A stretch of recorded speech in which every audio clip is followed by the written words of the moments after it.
আমি বলি, নিজেদের সংস্কার করেছেন কি? ৭১-এ হাজার হাজার লক্ষ লক্ষ মানুষকে হত্যা করেছেন, মুক্তিযোদ্ধাদের হত্যা করেছেন। ওদের বাড়ি হানাদার বাহিনী চিন্তনা ডেকে ডেকে নিয়ে চিনিয়ে দিয়েছেন। কত মা বোনের সম্ভ্রমহানি করেছেন। মাপ চেয়েছেন? মাপ চেয়েছেন? ঘরে ঘরে গিয়ে মাপ চেয়েছেন?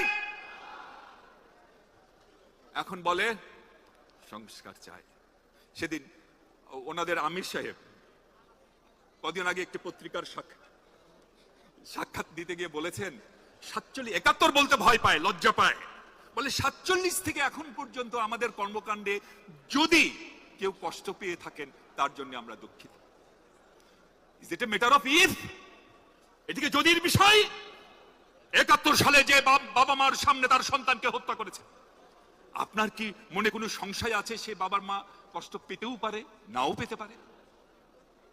যে বোনকে, যে তরুণীকে ডেকে নিয়ে যে ক্যাম্পে দিয়ে এসেছেন, দিনের পর দিন সেই তরুণীর উপর পাশবিক অত্যাচার চলেছে। সেই তরুণী যখন সন্তান সদ্ভবা হলেন তখন সে তরুণী আত্মহত্যা করেছে। বাংলাদেশে এরকম আত্মহত্যাকারী বহু নারীর নাম আমরা জানি।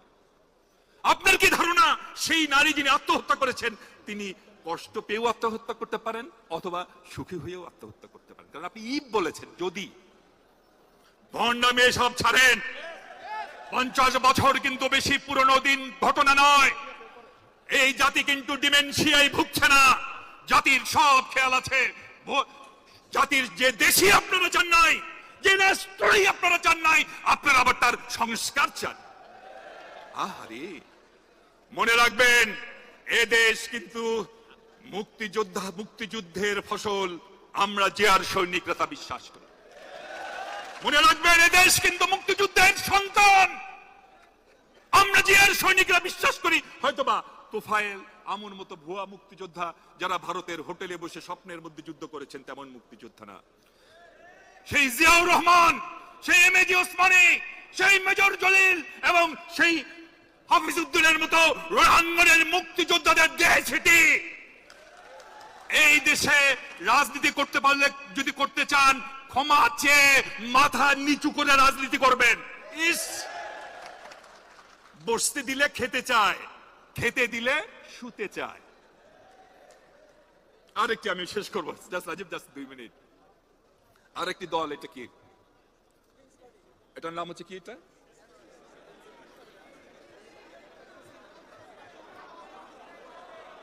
এনসিপি।